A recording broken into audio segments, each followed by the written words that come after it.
Hamas చూస్తా ఊరుకుంటుందా? తన attacks అయితే కొనసాగిస్తూనే ఉంది. Israel army is reportedly facing huge losses in it's unending war against Hamas militants in Gaza. The Palestinian militant group's armed wing released a new video showing one of its operative blowing up an armored Israeli troop carrier in central Gaza. The Al-Qassam brigade said several Israeli soldiers were injured in the clash. Meanwhile, the Israel Defense Force claimed that it had spotted several tunnel shells which Hamas militants are illegally loading with weapons in Gaza.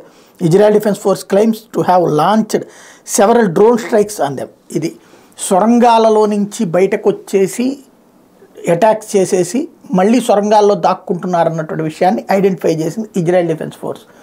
Same time Israel సరిహద్దుల్లో అంటే Gaza Israel సరిహద్దుల్లో ఉన్నటువంటి గ్రామాల మీద దాడులైతే కొనసాగిస్తూనే వస్తుంది Israel defence force మీదన Hamas తీవ్రవాద దళం.